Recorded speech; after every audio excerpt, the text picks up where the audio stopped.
Bismillahirrahmanirrahim. Bismillahirrahmanirrahim. Assalamualaikum warahmatullahi wabarakatuh. Alhamdulillah wassalatu wassalamu ala Rasulillah wa ala alihi wa ashabihi wa wala fala hawla wala quwwata illa billah. Allahumma inna nas'aluka ilman nafi'a wa rizqan tayyiba wa amalan mutaqabbala. Rabbi shrah li sadri wa yassir li amri wahlul 'uqdatan min lisani yafqahu qawli. Amma ba'd. Allahumma ja'alna wa ahlana min ahli al-Qur'an wa ja'alil Qur'ana nura hayatina wa rabi'a qulubina ya rabbal alamin. Semoga Allah jadikan kita para ahlul Qur'an. Semoga Allah jadikan kita orang-orang yang selalu dekat dengan Al-Qur'an, dan Allah jadikan Al-Qur'an sebagai cahaya dalam kehidupan kita dan juga cahaya di dalam hati kita. Amin ya rabbal alamin. Di hari di mana tidak ada yang bisa menjadi syafaat melainkan amal, melainkan Al-Quran salah satunya. Semoga kelak Al-Quran juga memberikan syafaat bagi kita. Amin rabbal alamin.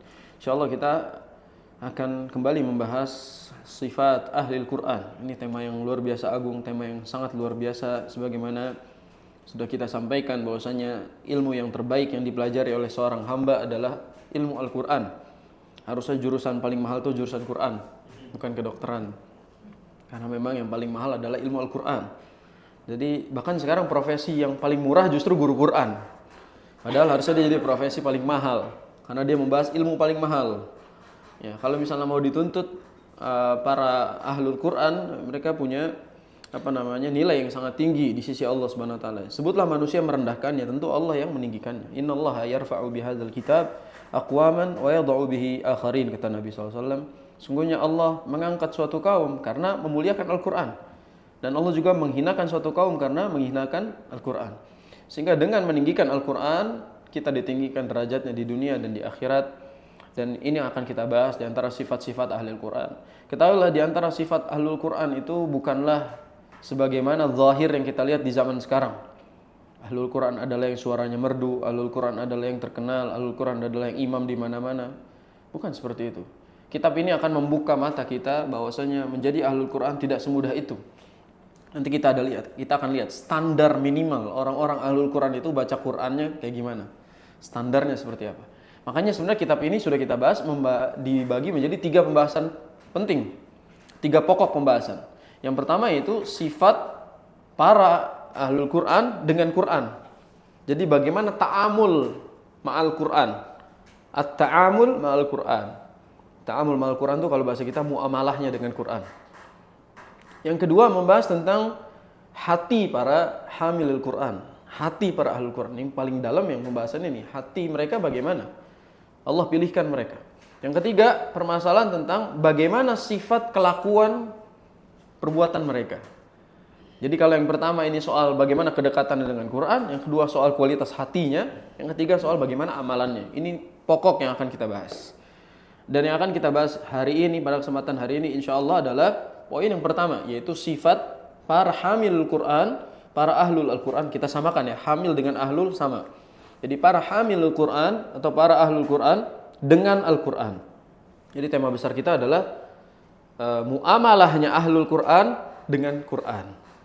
Bagaimana muamalah mereka? Kita sering nyebutnya namanya at-ta'amul ma'al Quran atau muamalah Quraniyah. Ya, bagaimana kita bermuamalah dengan Al-Quran, bagaimana interaksi kita dengan Al-Quranul Karim.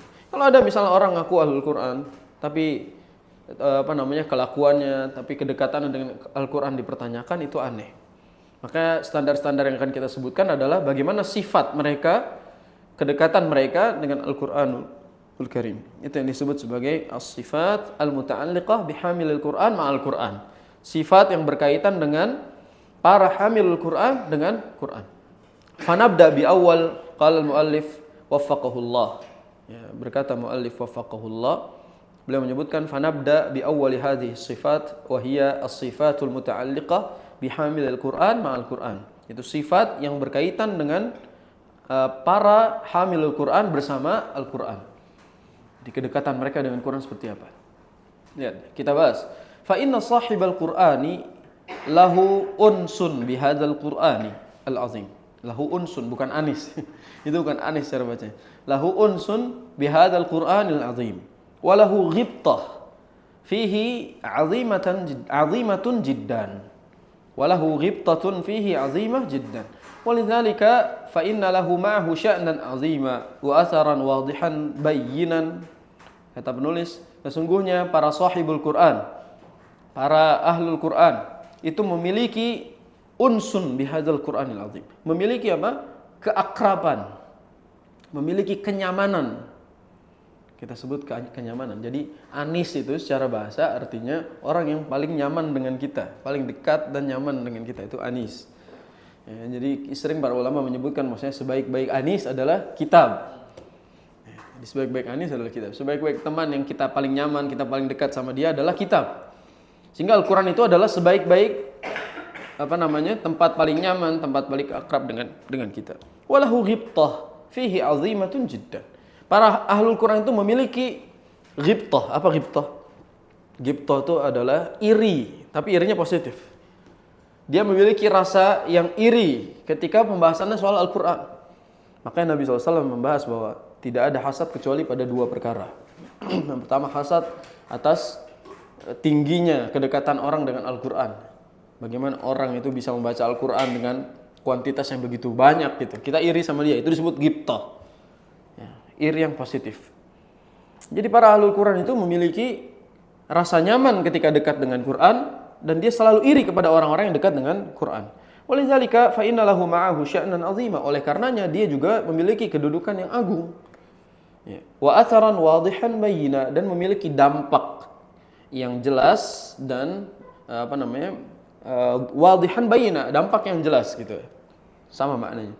Dia memiliki dampak yang jelas. Famin hadhil umur, diantaranya adalah satu, baru mulai nomor satu. Jadi tadi kita sebut apa? Kitab ini nanti dibahas menjadi tiga ya.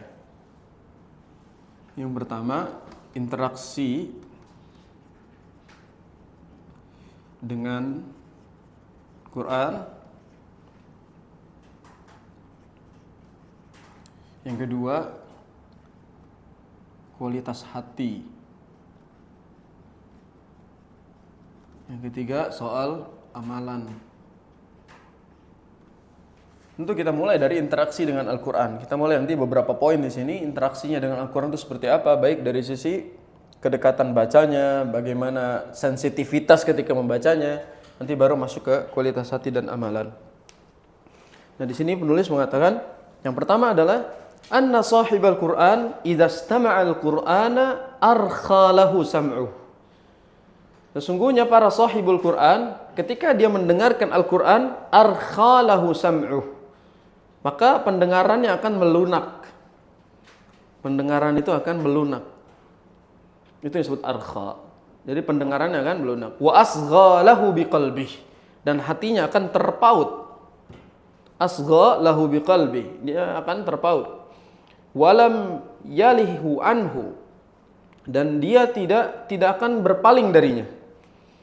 Walam yaj'alil Qur'ana yutla bijanibihi min ghairi ta'ammulin fi ma'ani, dan dia tidak mungkin menjadikan Al-Quran dibaca namun dia tidak merenungi maknanya. Dia lihat bagaimana interaksinya dengan Quran. Ketika dia dengar Quran, pendengaran itu langsung melunak dan hatinya itu langsung fokus mendengarkannya. Lalu juga dia tidak akan berpaling. Dia juga tidak akan membaca tanpa ingin memahami maknanya. Walastitraqi sam'in lahu, dan telinganya itu pendengarannya nggak mungkin terbagi dua. Istitrak itu jalan terpisah itu. Jadi nggak mungkin ya dengar satu dengar yang lain gitu. Makanya Al-Imam Ibnul Qayyim itu punya perkataan yang luar biasa. Beliau bilang apa? La yastami'anil musiqan fi qalbin wahid. Tidak mungkin berkumpul dua musik di hati satu seorang manusia. Sehingga nggak mungkin tuh yang namanya Ahlul Quran itu senang dengan mendengarkan Al-Quran sekaligus senang juga dengerin selain Quran. Ini diantara cirinya. Ini jelas ini. Jadi kalau misalnya ada pertanyaan-pertanyaan, kenapa kok ada teman saya hafiz Quran tapi sering nonton konser tentang dan lain-lain gitu kan? Berarti dia memang hufadzul Quran tapi bukan sahibul Quran. Nah, sahibul Quran dia pasti tidak akan membagi hatinya, membagi pendengarannya untuk yang lain kecuali Quran. Wa inna ma yurkhi sam'ahu bil kulliyati li hadzal Qur'an al-'azim. Akan tetapi dia benar-benar memfokuskan pendengarannya keseluruhan, bil kulliyah secara keseluruhan, li hadzal Qur'anil 'azim, hanya untuk Al-Qur'an saja. Jadi dia kalau mendengarkan ayat, dia nggak mungkin bagi dua pendengarannya kecuali dia dengarkan ayat. Makanya dalam bahasa Arab ada perbedaan antara sami'a dengan istama'a. Sami'a dengan istama'a. Apa perbedaannya? Kalau sami'a itu mendengar saja. Kalau istama'a itu mendengar dengan fokus. Makanya di sini penulis bilang apa? Idza istama'al Qur'an. Kalau dia sedang mendengarkan Al-Qur'an, dia fokus mendengarkannya. Makanya pendengaran nggak mungkin sibuk sama yang lain. Itulah kenapa para ulama memberikan nasihat ketika setel murattal Al-Quran, jangan lakukan aktivitas lain yang membuat kita berpaling dari Al-Qurannya. Ini juga nasihat untuk para content creator, untuk tidak membuat konten dengan backsound Al-Quran. Khawatir nanti fokus pada kontennya, tidak didengarkan Qurannya. Kadang-kala ini juga mungkin nasihat juga bagi kami gitu. Ketika di YouTube itu tayang suara, muka, dan Qurannya. Gitu. Khawatir yang nonton itu fokus sama buka qorinya, bukan sama ayat Qur'annya gitu. Akhirnya mereka ngefans sama kegantengan qorinya, bukan sama keindahan lantunannya. Wal'iyadzubillah. Dan itu terjadi memang. Ya, ada zaman di mana mereka mengidolakan para qorinya dan melupakan bahwasanya mereka itu baca Quran. Akhirnya mereka sangat ngefans dengan kegantengan para qori, tapi tidak mengidolakan tilawahnya. Nah, ini bahaya, salah fokus. Nah, orang-orang kalau dengerin Quran, ahlul Quran itu fokus sama Qurannya. Walidzalika Zakarallahu azza wa jal fi khabaril jinnil mu'minin alladzina istama'ul qur'ana thumma amanu ba'da dzalik. Oleh karenanya Allah mengabarkan tentang jin-jin yang beriman. Para jin yang mendengarkan Al-Qur'an kemudian mereka beriman. Ya. Anna Nabi sallallahu alaihi wasallam qala lahu Allah jalla wa ala, Allah menggambarkan itu di ayat pertama surat Al-Jin. Allah bilang qul uhiya ilayya annahu istama'a nafarun minal jinn. Katakanlah, uhiya ilayya, telah diwahyukan kepadaku. Wahai Nabi SAW, katakanlah, telah diwahyukan kepadaku. Annahu istama'a nafarum minal jin. Sesungguhnya, beberapa golongan dari jin itu sudah mendengarkan Al-Quran. Sebenarnya ada ayat lain di surat Al-Ahqaf ayat 29. Boleh catat. Di surat Al-Ahqaf ayat 29. Allah SWT juga menggambarkan yang serupa, tapi beda kisah. Al-Ahqaf ini kaitannya sama Nabi Musa. Ya, tapi sama-sama tentang kitabullah. Ketika itu Allah SWT gambarkan tentang kaum jin yang mendengarkan kitabullah. Apa kata Allah SWT? Wa idza sarafna ilaika nafarum minal jinni yastami'una al-Qur'an. Tatkala ada jin yang tiba-tiba berpaling untuk mendengarkan Al-Qur'an, falamma hadaruhu. Ketika dia datang masuk ke lokasi di mana dibacakan ayat gitu kan? Apa? Qalu ansitu. Dengarkan, fokus dengerin. Falamma qudiya wallau ila qaumihim munzirin. Jadi ketika dia pulang, dia malah dakwahin kaumnya untuk beriman sama ayat yang dia dengar. Jadi seandainya jin saja istama' mendengarkan Al-Quran dengan fokus, maka kita akan jauh lebih parah daripada jin kalau misalnya menjadikan Al-Quran sebagai background, menjadikan sebagai sesuatu yang dinomorduakan. Ini hati-hati, supaya kita berhati-hati dalam masalah ini. Fa'abbarallahu jalla wa ala biqaulihi istama' bi ziyadati ta' mimma yadullu ala anna al-mu'min idza arada an yastami' al-Qur'an فَإِنَّهُ يَسْتَمِعُهُ بِإِصْغَاءِ قَلْبٍ فَإِنَّهُ يَسْتَمِعُهُ بِإِصْغَاءِ قَلْبٍ. Kata penulis gini, dengan kata istama'a, maka kita jadi tahu maknanya adalah mereka ketika mendengarkan Quran, itu hatinya juga terpaut mendengarkannya. Karena sami'a itu bukan hanya pendengaran, namun juga terpaut kepada seluruhnya. Makanya menggunakan kata istama'a. Mereka mendengarkannya dengan fokus. Makanya tambahan ta pada kata sami'a jadi istama'a itu menambah makna. Apa kaidahnya? Catat kaidah ini. Ziyadatul mabna, ziyadatul makna. Ini kaidah harus kita tempelkan. Tidak ada ziyadah. Ziyadatul mabna, ziyadatul makna. Jadi dalam bertambahnya satu huruf ataupun satu titik, satu harakat itu menambah makna. Ini tidak mungkin ada ziyadah. Terutama dalam Al-Quran. Dalam Al-Quran itu tidak ada ziyadah. Ini anak kasih contoh. Di dalam Nahu ada alif zaidah. Tapi dalam Quran antum tidak boleh bilang alif zaidah. Karena di Quran tidak ada namanya ziyadah bila faidah. Tidak ada ziyadah bila faidah. Pasti semua ziyadah dalam Al-Quran menghasilkan faidah yang baru. Contoh misalnya ada lam zaidah di Nahu. Di Quran nggak boleh kita sebut lam zaidah. Akhirnya disebutnya apa? Lam taukid. Akhirnya disebutnya apa? Ini beda, jadi bukan zaidah tapi disebut taukid. Ini disebut taukid. Jadi beda. Bagaimana kita menerapkan itu sehingga kita tidak boleh menamakan zaidah dalam Al-Quran tanpa faidah. Padahal kaidahnya secara bahasa apa? Ziyadatul mabna, ziyadatul makna. Tambahan huruf saja bisa menambah makna. Wa biqasdin la kama yaf'aluhu katsir minan nas hinama yaj'alul Qur'an yaqra janibahu wa la ya'ni bihi wa innama yaj'aluhu sautan, sampai disebutkan dengan penegasan wa innama yaj'aluhu sautan yuraddidu.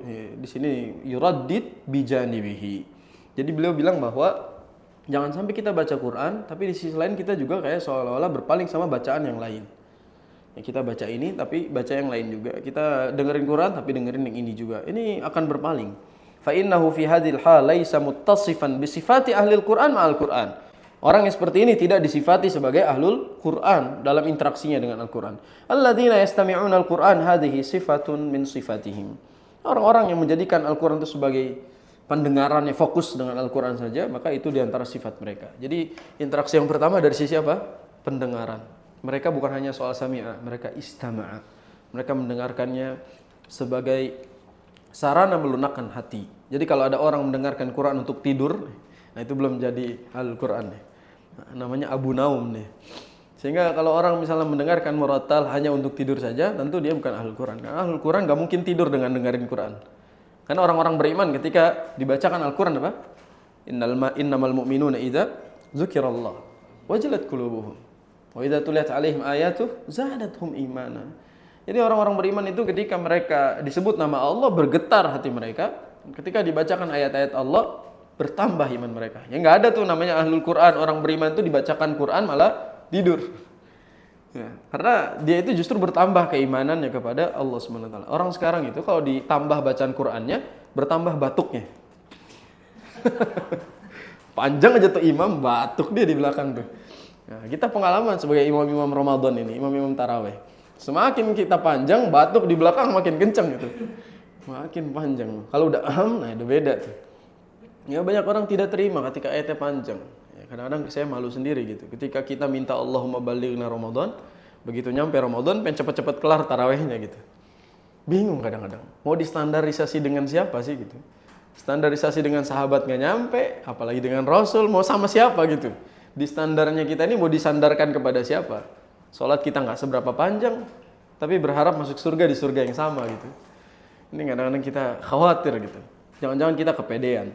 Jadi muamalah yang pertama dari sisi pendengaran mereka istama', bukan hanya soal sami'ah. Yang kedua, as-sifatus tsaniyah. Sifat yang kedua dari poin yang pertama ini adalah annahum yaqra'una al-Qur'ana da'iman 'ala kulli ahwalihim. Mereka selalu membaca Al-Qur'an dalam setiap keadaan mereka. Walidzalika dzakarallahu 'azza wa jalla na'tahum. Walidzalika dzakarallahu 'azza wa jalla na'tahum. Apa na'at? Sifat. Na'at. Jadi Allah SWT menyebutkan na'at mereka. Sifat mereka apa? Alladzina yadhkurunallaha qiyaman wa qu'udan wa 'ala junubihim wa yatafakkaruna fi khalqis samawati wal ard. Jadi ayat ini makna yadhkurun, ya, zikir, dan di antara makna zikrullah adalah Al-Qur'an, membaca Al-Qur'an. Sebagaimana kata Nabi, Al-Qur'anu afdhaluz zikri.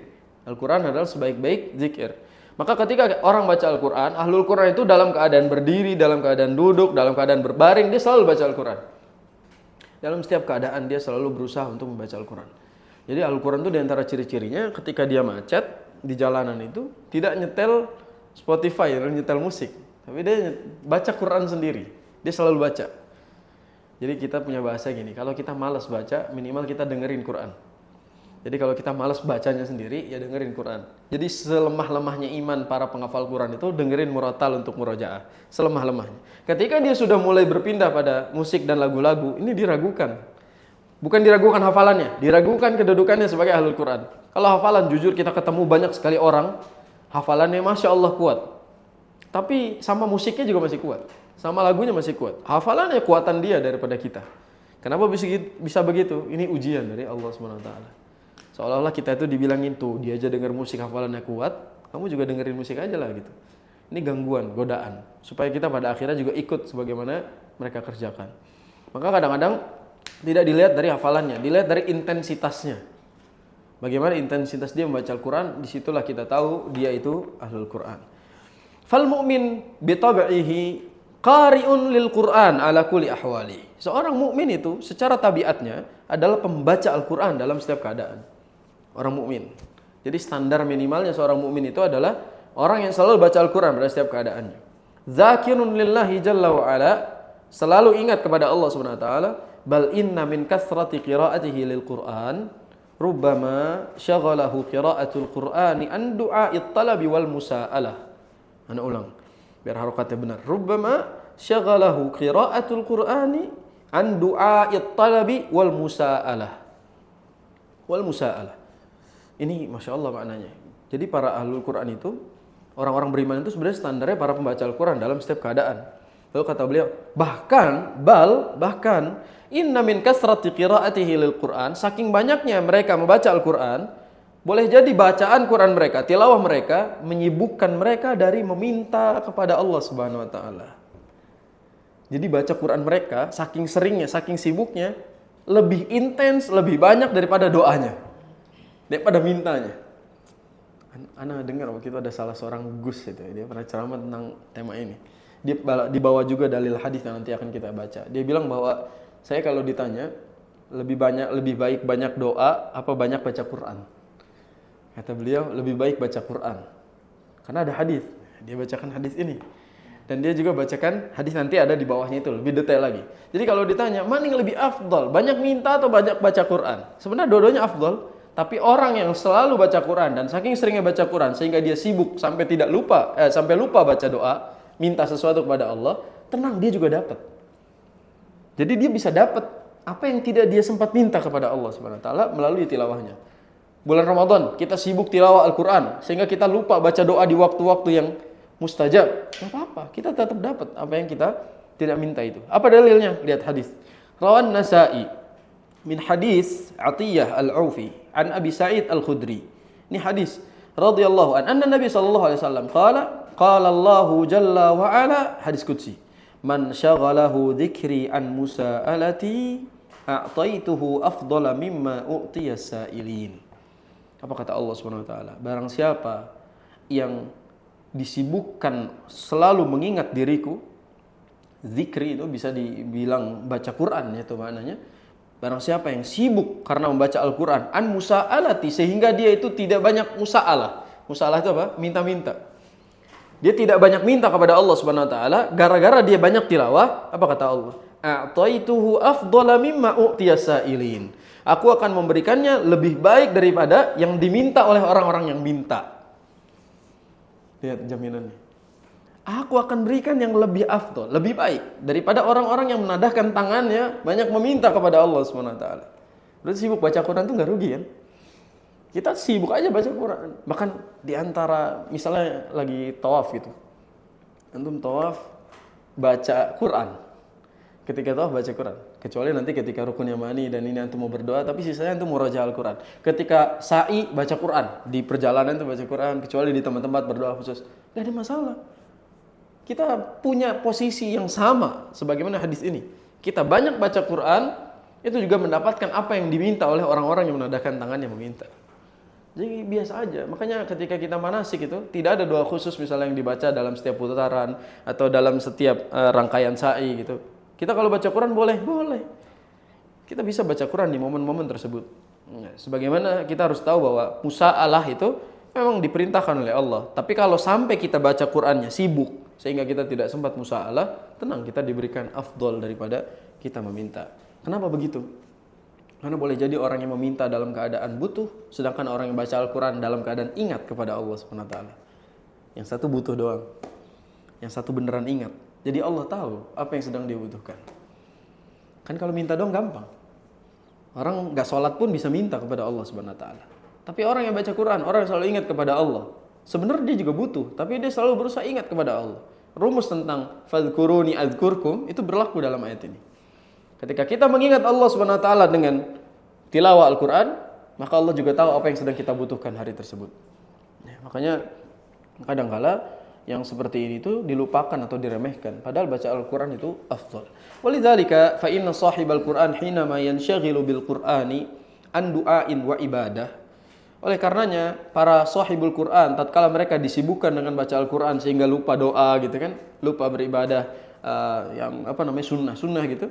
Wa huwa du'a'ut talab, yaitu meminta sesuatu kepada Allah Subhanahu wa taala. fayanshaghilu bil Qur'ani an du'a'it talab, dia disibukkan membaca Al-Qur'an sehingga tidak meminta, fa innallaha azza wa jal yakhlufuhu khairan mimma yatlubu. Sesungguhnya Allah akan menggantikan dengan yang lebih baik daripada apa yang dia minta. Jadi Allah akan berikan lebih baik, diganti dengan yang lebih baik dari apa yang dia minta. Lau talaba walau sa'ala. Sekalipun dia minta ataupun dia tidak minta, sama. Dia akan diberikan sesuai dengan apa yang Allah Subhanahu wa taala ketahui kebutuhannya. Wa kadzalika huwa yanshaghilu bi qira'ati kitabillahi azza wa jalla an ghairihi min masyaghilid dunya. Kalau dia juga disibukkan baca Al-Qur'an sehingga dia kehilangan kesempatan kesibukan-kesibukan duniawi, wa ya'nasu bi hadzal kitab unsan 'aziman syadida. Lalu dia nyaman dengan tilawah Al-Qur'an, sangat nyaman, sangat dekat dengan Al-Qur'an, maka Allah juga akan gantikan itu. Jangan pakai dalil ini untuk tidak kerja terus baca Al-Quran dari pagi sampai ini. Ya enggak turun sendiri, tetap harus ada usahanya. Tapi maknanya apa? Kalau misalnya kita memang lagi disibukkan dengan tilawah, lalu kita kehilangan kesempatan dunia, sejatinya Allah SWT gantikan. Contoh misalnya lagi bulan Ramadan. Ya, Anda mungkin pernah dengar kisah-kisah orang-orang yang sampai cuti dari kantornya hanya untuk fokus baca Al-Quran di bulan Ramadan. Tapi Allah tidak buat dia mati karena kemiskinan. Jadi dalam setahun itu misalnya cutinya dia dapat jatah berapa gitu. Akhirnya dia tidak ambil cuti dalam setahun full hanya untuk dia nanti ngambil cuti di bulan Ramadan. Dia nggak ngambil cuti setahun, nanti dia ngambil cuti Ramadan. Dia Ramadan pengen sibuk baca Al-Quran. Tapi dia tidak kehilangan kesempatan dunianya. Justru Allah lipatkan hadiah-hadiah untuknya gitu kan. Itu berarti cara Allah Subhanahu wa taala menyibukkan seseorang. Susah kalau kita. Kita cuti buat liburan, cuti buat ini dan itu. Orang cuti buat Ramadan, Masya Allah. Dan Ramadannya untuk tilawah, dia sibukkan. Pedagang misalnya, dia pengen baca Quran sibuk di jam-jam prime time-nya ya. Untuk dagang dia malah baca Quran misalnya. Allah yang ganti. Allah SWT yang menyiapkan gantinya. Waqad ruwina an inda Tirmidzi. Ya, ini ada riwayat dari Tirmidzi, hadis dari Ibnu Abbas. Nabi SAW bersabda, ini yang Anda bilang tadi. Hadisnya dibacakan ini. Innallaha yuhibbul hala wal murtahil. Innallaha yuhibbul halal murtahil. Ini maknanya nggak bisa diterjemahkan secara bahasa. Sesungguhnya Allah Subhanahu wa taala mencintai orang-orang yang berpindah-pindah, singgah lalu pergi. Maknanya tidak bisa dibahasakan seperti itu. Tapi maknanya apa? Lihat, al-halul murtahil apa artinya?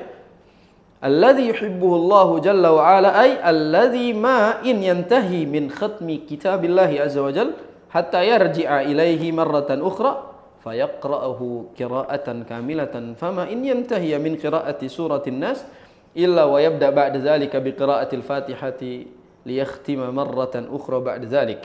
Anda ulang. Ini yang disebut sebagai al-hal al-murtahil adalah mereka yang ketika sudah selesai khatam Quran, ya, alladzi ma in yantahi min khatmi kitabillahi azza wa jalla, dia udah khatam, hatta yarji ilaihi marratan ukhra, dia ulang lagi. Sampai kasih contoh di sini. Ketika kita udah selesai sampai surat An-Nas, dia mulai lagi dari surat Al-Fatihah untuk memulai. Jadi bukan begitu selesai An-Nas langsung Allahumma arhamna bil Quran tumpengan. Enggak, dia balik lagi ke Al-Fatihah. Dia ulang lagi begitu.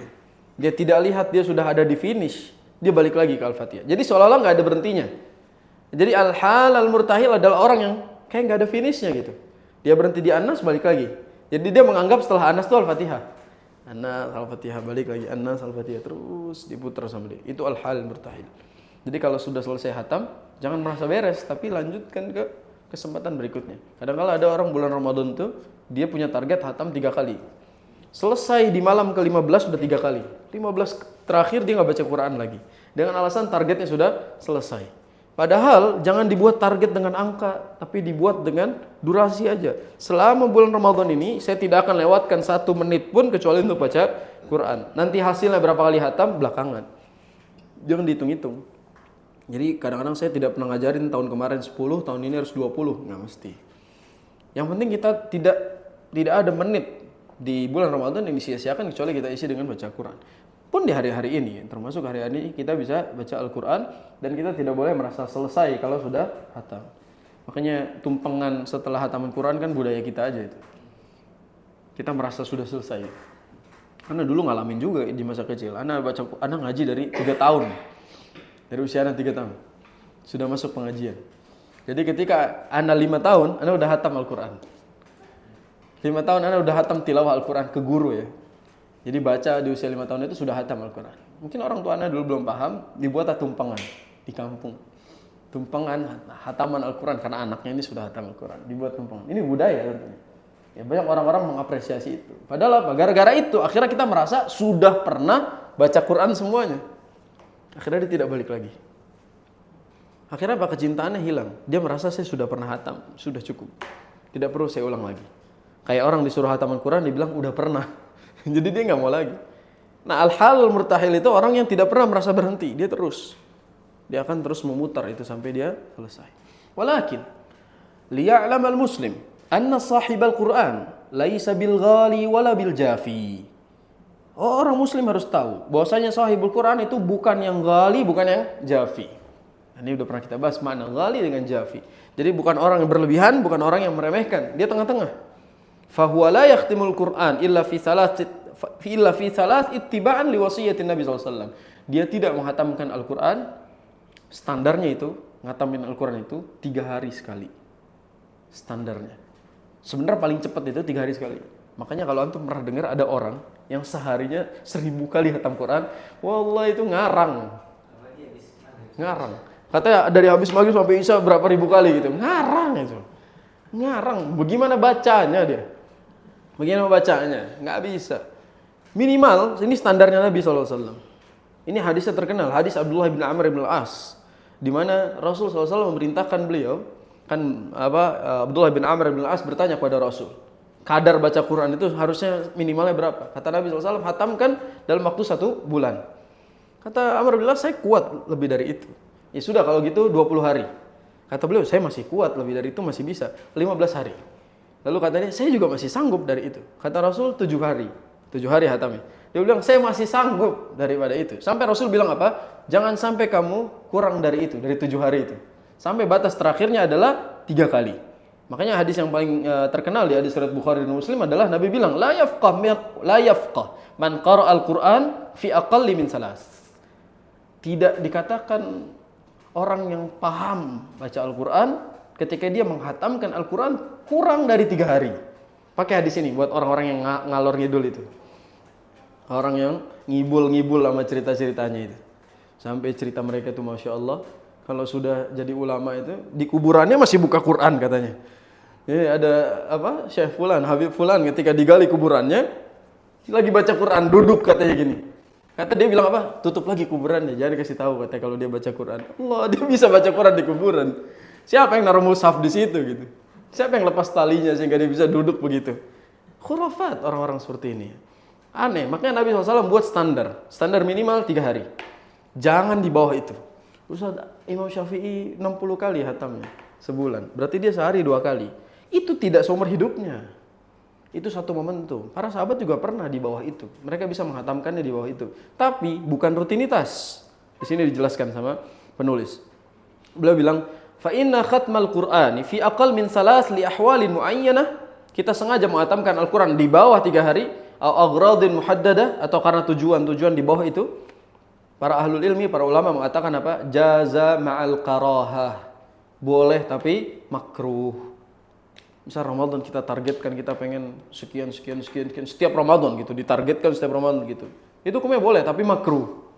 Karena Nabi kita bilang jangan kurang dari 3 hari. Maka standarnya 3 hari. Antum bisa 3 hari hatam. Kita 30 hari juga nggak hatam ini lagi di ibaratnya Abdullah bin Amr bin Al-As itu minta kepada Rasul, saya kuat di bawah itu, kalau kita enggak, ya Rasul naikin lagi.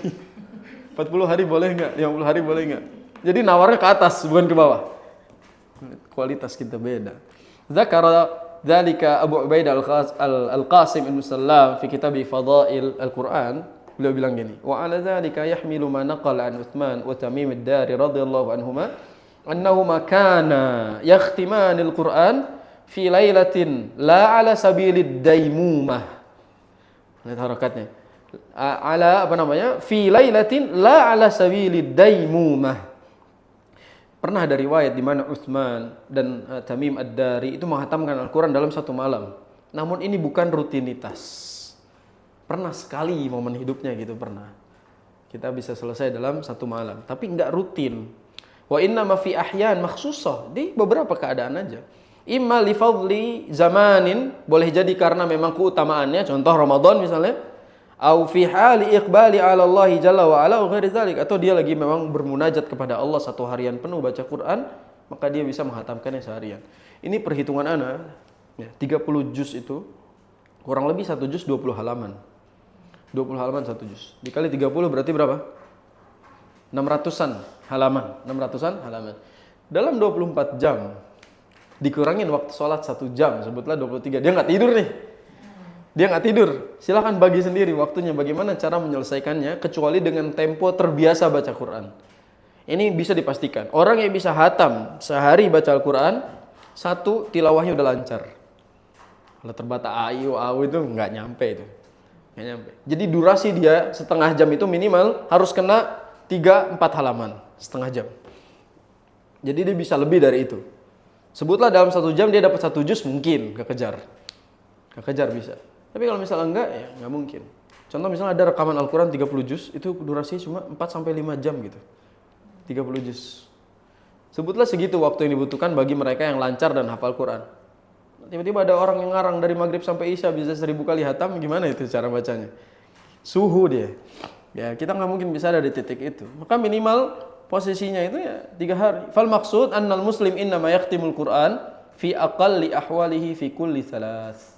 Muslim tuh standar minimalnya kalau mau khatam tidak kurang dari 3 hari. Wa fil muqabil la tamur alaihi 40 lailah illa wa khatamal Qur'ana ala aktsari hal. Ini harus dicatat nih. Standarnya muslim itu minimal khatam Quran setiap 40 hari sekali. Di sini ada perkataan dari Ibnu Farra rahimahumullah taala. Ada perkataan di qala al-Qadhi Abu Husain Ibnu al-Qadhi Abi Ya'la Ibnu Farra rahimahumullah taala annahu qala yakrahu bila khilaf. Jadi di sini yukrahu bila khilaf, dimakruhkan tanpa khilaf an yamurra 'alal muslim 40 lailah la yakhtimu fiha al-Qur'an al-aziz kamilan in kana qadiran 'alal qira'ah. Makruh bagi seorang muslim yang sudah bisa baca Al-Qur'an kalau dia tidak hataman setiap 40 hari.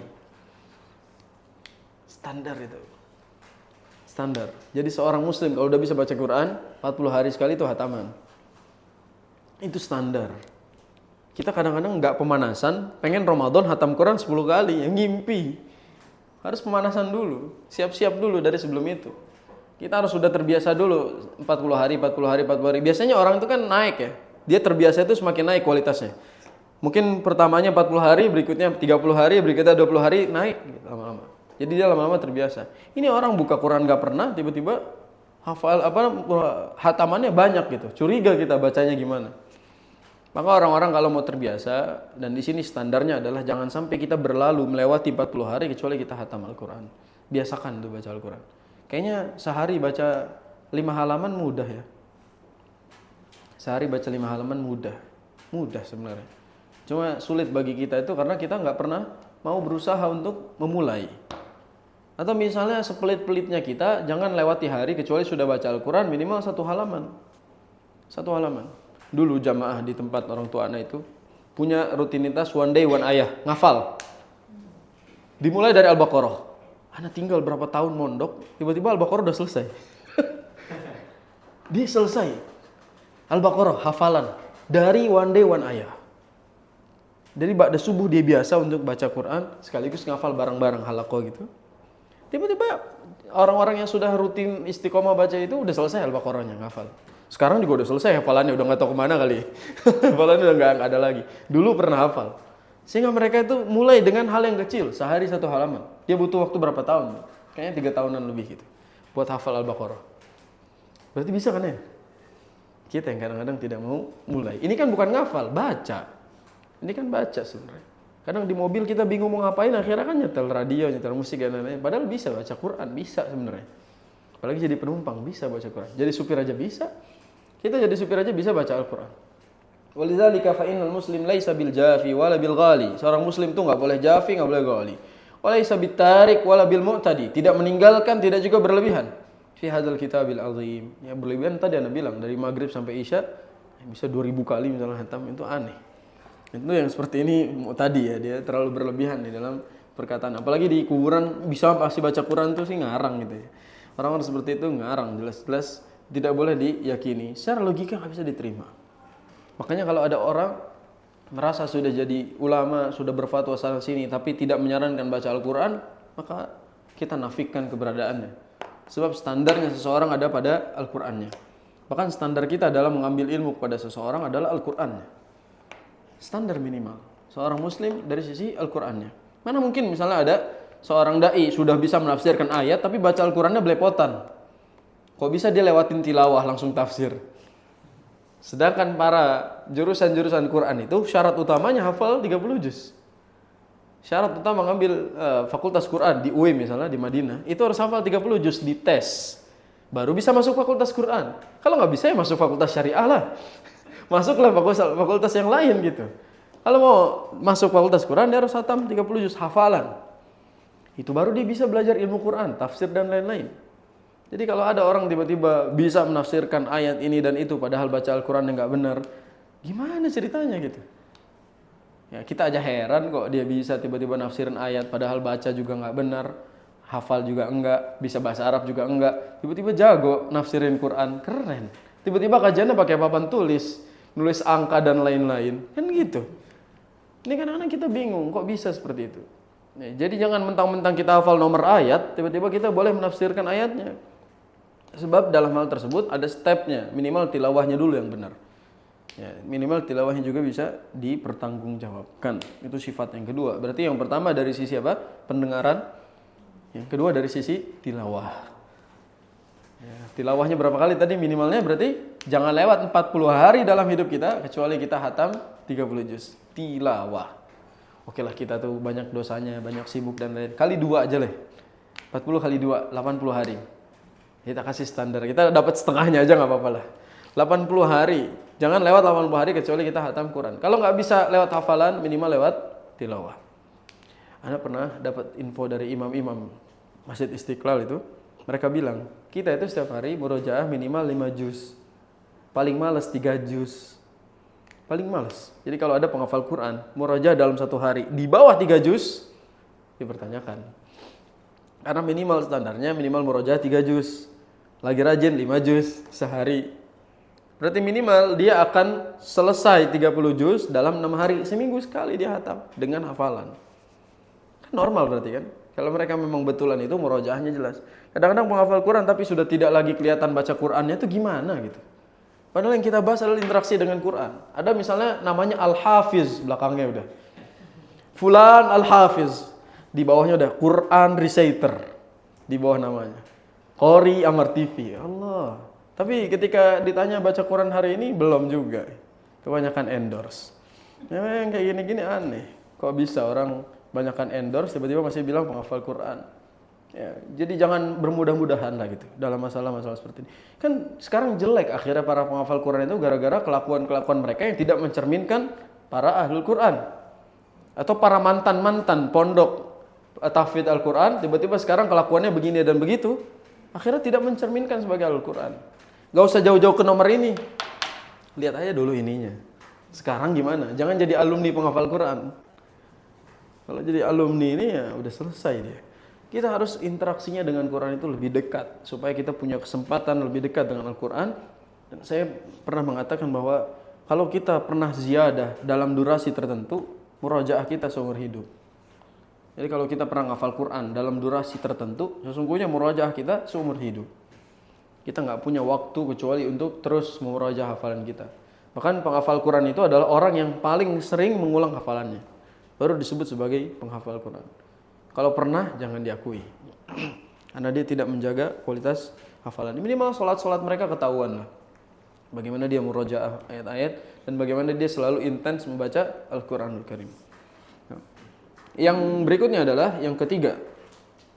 Kalau tadi yang pertama soal pendengaran, yang kedua soal intensitas baca Qurannya, yang ketiga dari sisi apa? Min sifati ahli Quran ma'al Quran wa hiya sifatus tsalitsah lahum annahum yaqra'una al-Quran kama anzalahu Allah azza wa jalla. Mereka baca Al-Quran sebagaimana Allah menurunkannya. Jadi soal apa ini sekarang? Kualitasnya. Jadi kalau yang pertama dari pendengarannya, kedua dari kuantitas baca Qur'annya, yang ketiga dari kualitasnya. Nanti saya simpulkan terakhir lah. Jadi bagaimana dari kualitasnya sekarang? Kualitas bacaannya itu harus sesuai dengan bagaimana Allah turunkan. Ingat kaidah tentang di kitab sebelumnya, as-sadad. Kalau tidak sampai as-sadad, minimal apa? Minimal muqarabah. Jadi kalau tidak sadad, minimal muqarabah. Kalau misalnya kita tidak sampai sama persis bagaimana Allah turunkan kepada malaikat Jibril, minimal tidak jauh dari standarnya. Mendekati standarnya bagaimana bacaan yang benar. Yaqra'unahu tariyan. Yaqra'uhu tariyan. Kama aqra'ahu Nabi sallallahu alaihi wasallam ashabahu. Dia membaca Al-Qur'an itu tariyan. Tari artinya apa? Di Quran tari itu sifat dari lahman tariya. Lahman tariya itu daging yang segar. Tapi di sini tari di sini maknanya apa? Dengan membaca apa? Yang orisinil. Dia harus baca sesuai dengan bagaimana Rasul dahulu dibacakan oleh Jibril dan Rasul membacakannya kepada para sahabatnya. Ini lagi ngomongin tentang bagaimana orisinalitasnya. Orisinil orang baca Quran itu harus ngikutin siapa? Rasul.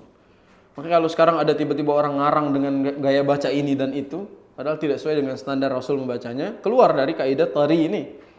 Dia harus membacanya sesuai dengan tari kan bahasa ininya fresh gitu. Bagaimana dia bisa menjaga keaslian Al-Qur'anul Karim sesuai dengan bagaimana Rasul membacanya. Wa kama aqrahu ashabahu min ba'dihim ila zamanina. Sebagaimana para sahabat juga membacakan pada generasi berikutnya. Ya. Jadi caranya bagaimana ya? Kita cari yang memang bersanad nyampe kepada Rasulullah SAW. Ini bukan menuhankan sanad, nanti Anda jelaskan. Di sini tidak menuhankan sanad, di sini menuhankan metode bacanya harus sama. Bagaimana kita membacanya dengan kaidah yang benar. Bukan berbangga-bangga dengan sanad, seolah-olah orang yang bersanad adalah bacaan yang menjadi kiblat semua orang. Nggak mesti. Karena boleh jadi mereka manusia walaupun memang sanadnya nyambung, tapi mereka manusia. Walizalika qala Abu Abdurrahman As-Sulami radhiyallahu anhu ابن الصحابي الجليل وابن الصحابة رضوان الله عليهم قال حدثني الذي كانوا يقرؤوننا القرآن من أصحاب النبي صلى الله عليه وسلم. Diriwayatkan kepada kami orang-orang yang menjadi mukri Al-Quran Karim. Apa bedanya qari sama mukri? Jadi ada qari, ada mukri. Qari, mukri. Kalau qari itu pembaca. Kita semua qari. Yang kedua mukri itu adalah orang yang membacakan Quran kepada orang lain. Jadi kalau baca sendiri namanya qari. Tapi kalau membacakannya, memperdengarkannya kepada orang lain itu namanya mukri. Jadi Quran reciter itu bukan cuma qari, dia harus bertanggung jawab sebagai mukri. Karena dia membacakan ayat kepada orang lain. Fadalla dzalika ala apa petunjuknya? Anna hadzal Qur'ana innama yu'khadhu bit talaqqi. Wa innama yukhadhu bil musyafahah. Anna hadzal Qur'an innama yukhadhu bit talaqqi. Ini kitab ini tuh pelit harokat. Jadi kita harus siap-siap untuk mengharokati. Beda sama kitab-kitab Syekh Abdul Razak. Harokat semua, tidur aja, aman. Kalau ini harus diharokati. Anna hadzal Qur'an innama yukhadhu bit talaqqi wa innama yukhadhu bil musyafahah. Liyadbital muslimu hadhil qira'ah wa yuhsinuha tamamal ihsan. Jadi Quran ini diriwayatkan dengan cara talaqi. Dan Quran juga melalui musyafahah. Musyafahah itu berarti langsung membacakan, disimak, dikoreksi, itu musyafahah namanya. Jadi talaqi itu bertemu dua orang saling setoran, yang satu baca, yang satu nyimak. Musyafahah itu berarti langsung membacakan langsung, dikoreksi langsung. Maka baru disebut sebagai talaqi. Tidak disebut talaqi yang ngaku-ngaku sebagai murid fulan padahal nontonnya di YouTube. Nggak disebut talaqi. Talaqi itu berhadapan langsung. Dia membacakan ayat, dikoreksi, disimak langsung, itu baru talaqi namanya. Baik, talaqi itu ada dua. Bisa mubasyir dan ghair mubasyir. Bisa online, bisa offline. Yang penting talaqi, maksudnya bertemu langsung. Dia membacakannya dan dikoreksi langsung oleh gurunya. Itu yang disebut sebagai talaqi. Walidzalika fa inna hadzal Qur'an akhadahu bitalaqqi wal musyafaha minad din. Qala Abdullah ibn Mubarak kama fi muqaddimati sahih Muslim, kata Ibnu Mubarak apa? Al-isnadu minad din. Sanad itu bagian dari agama. Fa in qila amman baqi. Kalau tidak melalui sanad ini, apa yang tersisa dari ilmu itu? Kecuali kan kita harus punya riwayatnya. Jadi kita boleh mengeluh-elukan, mengagung-agungkan riwayat dalam hal seperti ini. memang harus sampai kepada kita dengan riwayat yang jelas. Kadang-kadang orang ngomongnya gini, ini orang-orang Wahabi ini ilmunya bersanad atau tidak sih sebenarnya gitu. Nyampe kepada Rasul atau tidak gitu. Padahal sebenarnya guru-gurunya kita, guru-gurunya ke atas, itu boleh jadi nyambung. Tapi kita tidak berbangga-bangga dengan sanad. Ya, boleh jadi memang nyambung ke sanadnya ke atas, namun tidak berbangga-bangga dengan sanad tersebut. Karena yang penting adalah ilmu yang sampai, bukan dari siapa sampai. Sehingga seperti ini bagian dari agama. Walidzalika fa innal muslim yu'na, seorang muslim itu seharusnya dia berusaha mengambil ilmu itu dengan yadbitu hadzal kitabil aziz kamilan. Dia benar-benar menata dari siapa dia ngambil riwayat Qur'annya. Wa man dhabata kalam Allah azza wa jalla al-aziz, di antara rangkaian agar kita bisa membaca Al-Qur'an dengan teratur itu kurang lebih ada 2. Jadi cara menata tilawah Qur'an kita ada 2. Yang pertama, an yahrisa ala an yukhrijal hurufa bi makharijil arabi laha. Dia harus mengucapkan huruf dengan makhraj Arab sebagaimana Al-Qur'an diturunkannya. Jadi enggak ada alasan orang Sunda enggak bisa bilang fa. Ya, orang Sunda enggak bisa bilang za. Sehingga dia baca pabi ayyi ala rabbikuma tukadziban. Atau tukazziban. Al-qaringah, mal-qaringah. Wa ma adraka mal-qaringah. Nah, itu. Enggak ada alasan. Misalnya dibilang kita ini orang Indonesia, lisan kita lisan Indonesia, ya baca aja senusantara mungkin. Quran itu bahasa Arab, Pak. Quran itu bahasa Arab. Sehingga kita harus membaca dengan bagaimana kaidah bahasa Arab itu, pengucapannya seperti apa, setiap huruf seperti apa. Fayantiqul ain ainan. Dia ucapkan ain bukan nga. Ini tiba-tiba a jadi nga. Gara-gara enggak bisa dimaklumin, enggak boleh. Wayantiqul qaf qafa. Dia mengucapkan qaf juga huruf qaf yang benar. Wa yantiqul jim jima. Jangan kadang-kadang beberapa suku dari kita ketebelan atau ketipisan. A'udzubillahi minasyaitonir rajim. A'udzubillahi minasyaitonir rajim. Cim. Ada cim, jim. Lihat antara yang berlebihan dengan orang yang meremehkan gitu. Padahal biasa aja. A'udzubillahi minasyaitonir rajim. Jim. Kenapa harus cim, jim gitu kan? Jadi ini harus bagaimana pengucapan yang benar. Wa yantiquz zaya zayan. Kita ngomong huruf zai juga zai. Wa yantiqul ghain ghaina. Sebagaimana mayoritas kita bacanya bukan gha tapi go. Ghairil magdubi. Padahal harusnya gha dan gha ada di abjad kita. Jadi enggak bisa dicontoh. Allati yakunu li ba'dhin nasi fi dhabti makhrajiha ikhtilafun wa adamu diqqah. Beberapa orang mungkin meremehkan masalah ini. Bahkan beberapa suku itu, na'udzubillah, kadang-kadang gara-gara lahjah, gara-gara dialek, bacaan Quran ngikut kayak dialeknya. Padahal Quran ini kan kalamullah, dia harus ikutin kaidahnya. Contoh misalnya beberapa orang Arab misalnya ngomong jim go misalnya gitu. Qa jadi go misalnya. Kan harusnya qul a'udzu birabbin nas dibaca qul a'udzu birabbin nas. Dia anggap benar karena dia wali misalnya gitu. Enggak boleh, salah ya salah. Qul pakai qa ya qa, jangan pakai go, mentang-mentang lahjah dia qa dibaca go. Sebagian orang Arab kan menyebutnya qa jadi go. Misalnya qahwah gahwah, jamil gamil. Karena lahjah mereka begitu dalam berbicara harian. Sehingga ketika mereka bilang huruf qa, pakai go. Saya sering mendengar orang-orang baca gitu. Qul a'udzu birabbin nas. Qul a'udzu birabbil falaq. Aneh. Bahkan ini yang ana lihat, ana punya murid juga orang Arab itu, dia bilang dia bacanya enggak bisa qalqalah.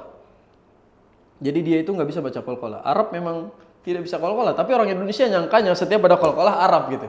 Orang Arab justru enggak bisa qalqalah. Susah bagi mereka, harus latihan. Jadi mereka enggak bisa baca qul huwallahu ahad, enggak bisa. Qul huwallahu ahad. Ahad. Karena menurut mereka lahjanya seperti itu. Dan kalau dia salah harus dikoreksi meskipun orang Arab. Harus dilatih supaya dia bisa mengqalqalahkan huruf tersebut. Fa dhabtul Qur'anil azim wa ijadatu qira'atihi takunu awalan. Jadi yang pertama adalah yadbitul huruf, ya bi dhabtil huruf afwan, bi dhabtil huruf fihi hadzal amril awal. Jadi yang pertama apa? Dhabtul huruf. Pengucapan hurufnya harus benar. Makanya dalam masalah huruf ada 2, makharij dan sifat. Sifat juga ada 2. Apa aja? Asliyah dan aradiyah. Jadi ada sifat yang asli dan ada sifat yang bukan tidak asli. Yang kadang-kadang kita sebutnya sifat bawaan dengan sifat yang terkadang ada dan tidak ada. Sifat asli juga ada 2. Nah, ini harus belajar ini. Ini kan standar nih, standar. Jadi yang harus dipelajari adalah ini dulu. Sifat asli ada 2, yang berlawanan dan tidak berlawan. Ini berarti kita harus minimal tahu. Ini baru huruf ini. Baru huruf, belum nyampe ayat.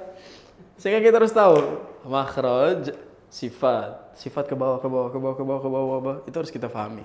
Makhraj juga begitu. Makhraj ada berapa? Orang taunya berapa? 5. Asalnya 17 makhraj. Dikerucutkan menjadi 5, diringkas menjadi 5. Awal mulanya Al-Khalil bin Ahmad Al-Farahidi itu mengkategorikan huruf itu ada 17 tempat keluar.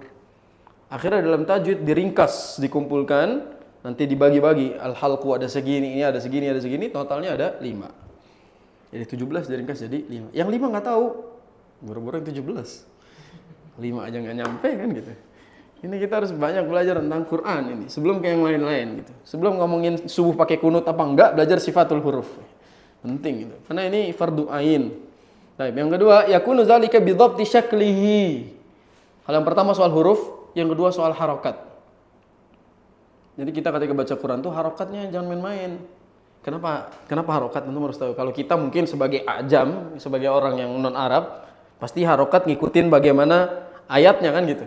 Sedangkan pemilik bahasa alias orang-orang Arab, dia pasti ngikutin wazannya dia.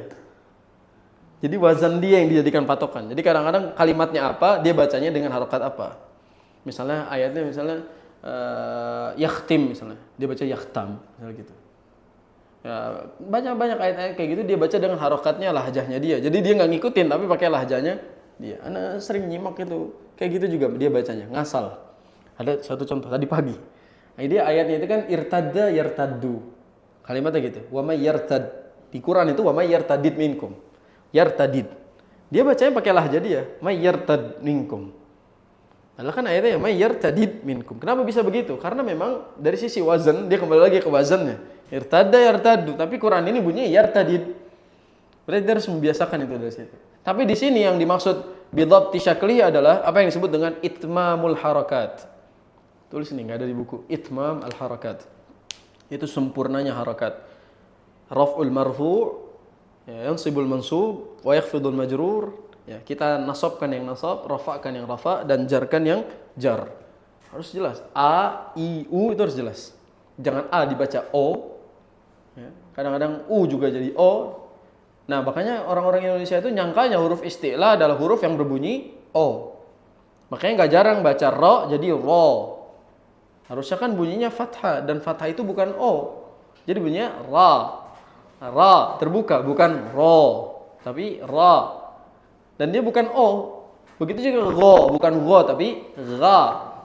Nah, itu yang disebut sebagai itmam al-harakat. Bagaimana dia menyempurnakan setiap harakat. Nanti Anda jadi bahas tajwid kalau sana-sana. Tapi itmam al-harakat itu artinya menyempurnakan harakat dalam pengucapannya. Jadi dalam masalah ini ada 2 asas yang harus kita ikuti, yaitu asas tadi dari sisi huruf, yang kedua dari sisi harakat. Jangan sampai kita bermain-main dari sisi harakat. Secara makna ngawur juga artinya, dan secara tilawah juga tidak benar cara membacanya. Sehingga harakat-harakat seperti harus benar bacanya. Contoh kadang-kadang orang meremehkan ketika wasol. Wasol itu kadang-kadang nggak ngikutin harakatnya gitu. Ini yang harus hati-hati. Alhamdulillah Rabbil Alamin. Ninu tuh. Yang kan kita harus tahu harakatnya. Kalau mau wasol harus tahu. Yang paling sering qul huwallahu ahad itu. Qul huwallahu ahad, Allahus samad. Nah, kan wasol itu ada caranya. Qul huwallahu ahadunillahus samad. Kalau nggak tahu jangan wasol, waqaf. Jadi jangan ngasal. Kadang-kadang saya kalau makmum terus imamnya mau wasol salah harokat, mau benerin juga males. Siapa suruh ente wasol? Kalau nggak tahu, nggak hafal sampai harokat akhir, waqaf. Makanya ada kaidah apa? Taskun taslam. Ente diem selamat udah. Ini nggak usah soal-soal ngomong harokat terakhir nih. Lihat ini ada riwayat dari Abu Bakar Siddiq. Halaman berikutnya. Qama fil muslimin khatiba. Beliau pernah khutbah. Beliau bilang gini, ayyuhal muslimun, a'ribul Qur'an. Ini jangan dipakai dalil yang salah ini. Wahai orang-orang Islam, i'rablah Al-Qur'an. Iya sih, artinya begitu sih benar. Wahai muslimun, i'rablah Al-Qur'an. Oh, ya berarti marfu'un wa alamat rafi'. Bukan itu yang dimaksud. A'ribul Qur'an maksudnya apa? Sempurnakan harakat Qur'an. Kan i'rab apa? Harakat. Sempurnakan harokat Al-Quran. Wa makna i'rabil Quran, kata penulis nih, huwa an yurfa' al-marfu'. Ya, dia merofakkan yang marfu, mengkhafadkan yang majrur, menasabkan yang mansub. Wa antun taqil huruf nutqan sahiha. Dia mengucapkan pengucapan yang benar. Wa laisal murad bi i'rabil Quran fi kalamis sahabah ridwanullahi alaihim ma'rifatal mubtada minal khabar walal fi'il minal fa'il. Wa innamal muradu bihi ma dzakarat lakum qabla qalil. Apa yang disebutkan barusan itu yang dimaksud dengan i'rabul Quran. Jadi enggak mesti bismillahirrahmanirrahim bi harfu jarrin mabniyun 'alal kasri la mahalal lahu min i'rab. Itu enggak sopan ini. Misal bilang la mahalal min i'rab kepada Quran, ini enggak sopan ini. Ya, enggak mungkin disamakan. Bismillahirrahmanirrahim ism majrurun bi ini apa namanya alamatu. Ana paling sering dengar orang i'rabnya gini. Ismun majrurun bi majrur dengan bi. Dia bilangnya bibi. Harusnya ismun majrurun bilba. Gitu harusnya bilba bukan bibi. Banyak orang-orang kita belajar kayak gitu. Dan dia hafalin, nggak penting sebenarnya. Jadi yang penting adalah bagaimana penyempurnaan harakatnya. Kita tahu mana fa'il, mana fi'il dengan cara harakatnya yang benar. Lalu sini beliau bilang idzan hadanil amrani wajibani hatmani laziman. Ana ulang. Idzan hadanil amrani wajibani hatmani laziman. Ini tiga-tiganya sinonim ini. Wajiban, hatman, lazim itu sama artinya. Wajib. Wa in hawala al-mar'u an yahrisa 'ala dhabti dzalik. Kalau dia pengen berusaha membaca Al-Qur'an dengan benar, perhatikan tadi dua itu. Walakin lisanahu mastaqama lahu wa mastata'a an yu'dila. Ini kalau misalnya kita posisinya susah, bahkan di sini disebut an yu'dila i'wajahu.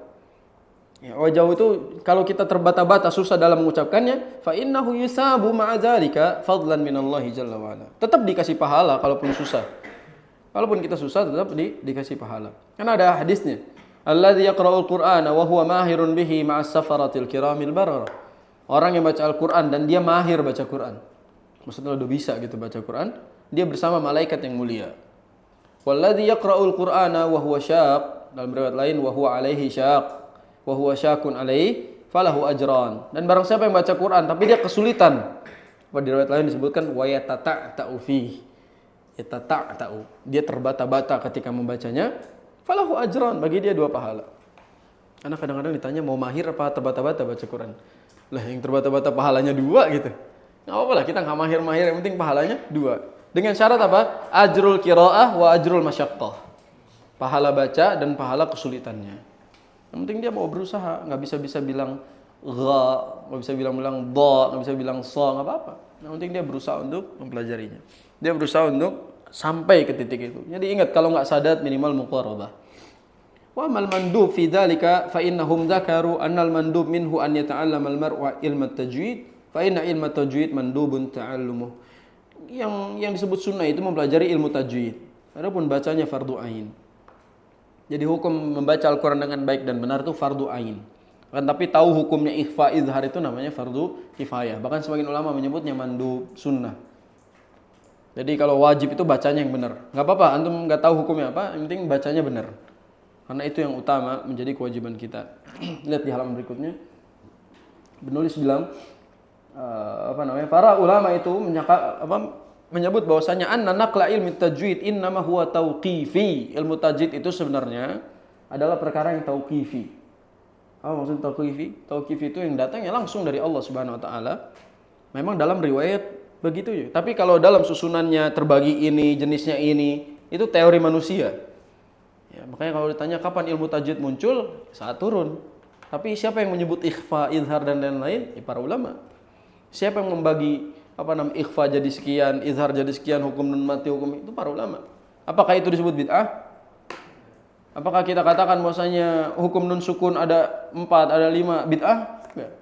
Kenapa tauhid bagi 3 jadi bid'ah ya? Ini kan sebenarnya teori untuk memahami kita, memudahkan kita memahaminya. Intinya sudah disebut sama Allah. Adapun teorinya itu dibuat oleh para ulama. Fadalla dzalika ala anna al-mar'a in arada an takmula qira'atahu li kitabillahi azza wa jalla falyaqra'hu bitajwid. Hadza huwa ghairul ghali wal jafi. Orang yang baca Quran pakai tajwid itu siapa? Adalah orang yang tidak ghali, tidak jafi. Kenapa? Karena dia tidak seolah-olah mengatakan apa? Saya enggak mau pakai ilmu tajwid. Ini bukan Rasul yang buat. Bid'ah. Berarti berlebihan, ghali. Ada juga yang dia bilang, udahlah saya orang Indonesia, baca versi Indonesia aja. Ini jafi namanya. Jadi orang tuh nggak boleh ghali, nggak boleh jafi. Dia harus tengah-tengah, dijalankan tanpa merumuskan itu. Ana sering bilang, bahkan di buku yang Ana tulis itu, Ana selalu sebutkan bahwa cara bacanya disepakati, namun teorinya terjadi perbedaan pendapat. Cara bacanya sama, teorinya perbedaan pendapat. Mana yang harus dikedepankan? Cara bacanya. Sehingga kalau ada yang mengatakan ini masuk golongan ini masuk kelompok ini, biasa. Tapi cara bacanya sama. Jadi kita nggak perlu berantem, karena teori-teori tajwid itu biasa, ya, sebagaimana teori pada umumnya. Bisa jadi benar, bisa jadi salah. Ini terakhir pembahasan ini agak skak dikit ini. Antum lihat paragraf di wa mimma dzakara ahlul ilmi. Ketemu enggak? Karena yang berikutnya itu penjelasan masih sama lah. Wa mimma dzakara ahlul ilmi wa dhammuhu an yaqra al-Qur'an bil maqamat. Di antara yang sering dicela oleh para ulama adalah orang yang baca Al-Qur'an mengedepankan maqamat. Apa itu maqamat? Nada-nada. Waqad naqala Ibnu Nazim wa huwa Ibnu al-Jazari rahimahullah ta'ala fi syarhi kitab walidihi an abihi annahu qala al-qira'atu bil maqamati makruh. Baca Quran dengan maqamat itu makruh. Enggak perlu pakai sika, bayati, ya, dan lain-lain, enggak perlu. Apalagi pakai do re mi fa sol la si do, ya. Jelas ini bukan makruh lagi. Ini baru masuk pada menyamakan Quran dengan musik. Melagukan Al-Quran, bahkan menggunakan maqamat dan mengedepankan maqamat itu makruh. Anda paling enggak suka itu orang misalnya baca ini gaya nahawan, ini gaya sika, ini gaya siku ini. Maksudnya, antum boleh mempelajari itu untuk memperindah tilawah, boleh. Kita juga baca kadang-kadang saya nggak tahu. Anda ditanya, antum baca barusan pakai makom apa? Makom Ibrahim kali gitu. Anda bilang, Anda nggak tahu itu makom apa. Anda nggak belajar makomat, tapi kita baca learning by doing, kan gitu. Saking banyak yang kita dengar, kita praktekkan cara bacanya. Ini kadang-kadang orang pakai nada sika, nada itu, nada ini. Biasa aja, gak usah pakai lebay. Wa inda ghairihi min ahli ilmi nassu ala hurmatihi. Sebagian para ahlul ilmi bahkan mengharamkan maqamat. Anda sebutkan saja ya. Dulu guru kami, Syekh Malik Husain Sya'ban, itu ketika ditanya tentang bagaimana hukum maqamat, mempelajari maqamat, beliau bilang apa? Bid'ah. Bilang bid'ah. Kenapa? Karena Rasul tidak pernah pakai maqamat itu. Beliau baca dengan indah, namun tidak mengedepankan maqamatnya. Ada yang viral itu, salah seorang ustadz, dia bilang, maqamat favorit Rasul adalah apa? Kalau nggak salah ajam. Rasul tuh paling suka maqamat ajam. Jadi kalau baca Al-Fatihah itu maqamnya ajam. Paling suka Rasul katanya. Dalilnya mana gitu? Anda ingat, Anda pernah tanya ini ke beliau, Syekh Malik, di mobil Anda tanya, Syekh, ada seorang ulama kita di Indonesia, masyhur. Dia selalu bilang bahwasanya Rasul itu kalau baca Al-Fatihah paling suka pakai nada ajam, jiharkah, pakai ajam jiharkah. Apakah itu betul? Apa kata beliau? Aina dalil? Ya, kasih dalil. Ada dalil kita ikuti, tidak ada dalil maka hempaskan jauh-jauh.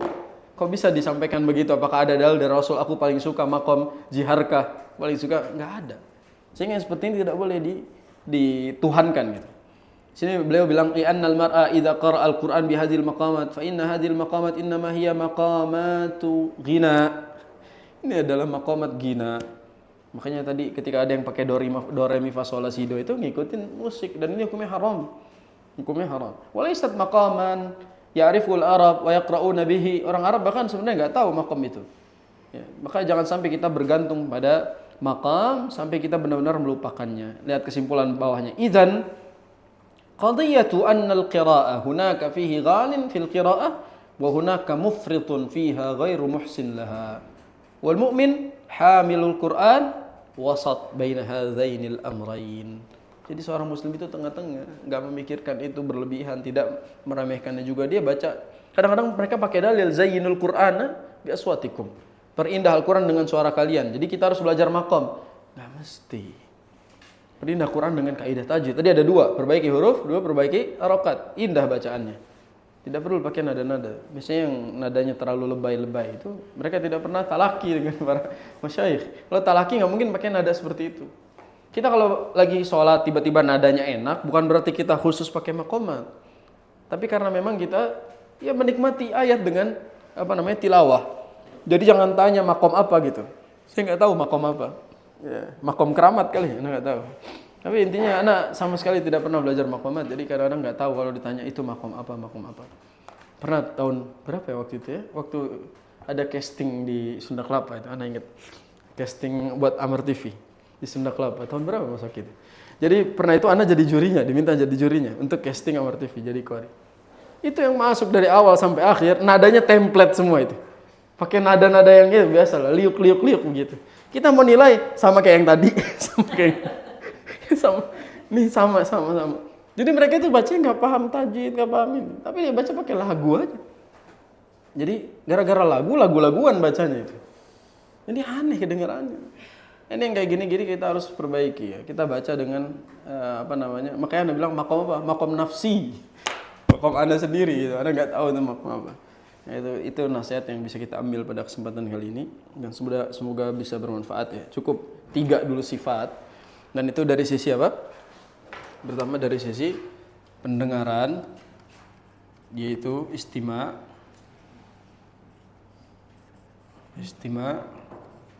Yang kedua dari sisi apa? Kuantitas. Itu kita bisa bilang dia intensitasnya dengan Quran. Yang ketiga dari sisi kualitas bacaannya. Berarti kalau mau ngikutin kualitas ini, itu ada 2. Yang pertama apa? Dhabtul huruf. Yang berikutnya dhabt apa? Al-harakat. Ini yang disebut sebagai tadi a'ribul Quran. Jadi berusaha untuk mengi'rab Al-Quran dari sisi apa? Harokatnya. Dan ini disebut sebagai itmam al-harakat. Jadi bagaimana kita mengitmamkan harakat? Ya, kita harus banyak belajar soal masalah ini. Ya. Sebelum masuk ke kualitas hati dan amalan, kita harus tahu bahwa sejatinya yang harus kita fokuskan ada di sini. Adapun maqamat tidak termasuk dalam masalah itmam al-harakat. Tadi yang Anda bilang, huruf itu bagi 2. Ada dari sisi makharij dan dari sisi sifat. Dari sisi sifat. Makharij itu totalnya ada 17. Nanti diringkas menjadi 5. Sifat itu ada 2. Ada asliyah. Ada juga sebagian nulisnya aradiyah, sebagian nulisnya aradiyah. Jadi ada yang ini asliyah itu asli berarti bawaan huruf. Kalau aradiyah itu tambahan. Jadi sifat bawaan dan sifat tambahan. Yang sifat asliyah itu ada 2, berlawan dan tidak berlawan. Yang berlawan totalnya ada 5 pasang, sebagian menyebutnya 4, yang tidak berlawan ada 8, sebagian menyebutnya 7. Ya. Adapun aradiyah ini mayoritas kembali kepada masalah tafkhim, tarqiq dan keduanya. Apa keduanya? Tafkhim, tarqiq. Anda tanya, huruf apa yang selalu dibaca tafkhim? Huruf apa yang selalu dibaca tafkhim? Selamanya dibaca tafkhim. Huruf apa? Hah? Nah, berarti kita harus bikin majelis tajwid setelah ini. Ya, membedah buku. Jadi dalam masalah ini huruf yang selalu dibaca tafkhim adalah huruf isti'la. Semua huruf isti'la itu dibaca tafkhim. Apa huruf isti'la? Nah, itu harus belajar juga. Huruf-huruf isti'la adalah huruf-huruf yang tebal. Contoh kha, gha, terus qa, dha, ta, sa, dha. Itu selalu dibaca tebal. Mau harokatnya kasrah pun tebal. Dan tafkhim itu bertingkat-tingkat. Bisa kita sebut ada 5 tingkatan tafkhim. Jadi sehingga dalam ketebalan itu ada tingkatannya. Ada yang paling tebal, ada yang paling biasa saja dari ketebalan huruf. Dan mayoritas huruf itu tarqiq. Mayoritas huruf itu tarqiq, tipis, mayoritas. Kadang tafkhim sedikit, kurang lebih 7. Tapi mayoritasnya justru tarqiq. Yang keduanya apa? Yang bisa dibaca keduanya bisa tafkhim, bisa tarqiq. Ra dan lafzul jalalah Allah. Ra dan lafzul jalalah. Ini berarti kita harus belajar kaidah ini. Sehingga yang seperti ini fardu ain hukumnya. Kita harus tahu fardu ain. Maka ini standar kita mempelajari bagaimana huruf-huruf tersebut. Ini disebut sebagai dhabtul huruf. Nih, baru sini huruf. Jadi kita belajar bahasa Arab itu baru mempertegas dari sisi i'rab. Tapi belum dari sisi huruf. Ya. Dan tajwid banyak belajar, banyak mengambil dari ilmu lughah. Ilmu lughah itu dasarnya bagaimana huruf. Jadi dalam ilmu lughah ada namanya ilmu aswat. Ilmu aswat itu bagaimana pengucapan huruf. Itu dipakai kan sama tajwid. Dia ngambilnya dari ilmu lughah. Makanya Al-Khalil bin Ahmad Al-Farahidi, pencetus ilmu aswat ini, ya, dia sebenarnya tidak dikenal sebagai ulama fikih, ulama tafsir, bukan. Dia ulama lughah. Tapi beliaulah yang nantinya mencetuskan tentang bagaimana kaidah harakat, bagaimana huruf-huruf. Beliau punya andil dalam sisi Al-Qur'anul Karim. Ya, begitulah andil bahasa dari sisi bahasa Arab. Wallahu a'lam bishawab. Subhanakallahumma bihamdika asyhadu an la ilaha illa anta astaghfiruka wa atubu ilaik. Kurang lebihnya mohon maaf. Assalamualaikum warahmatullahi wabarakatuh.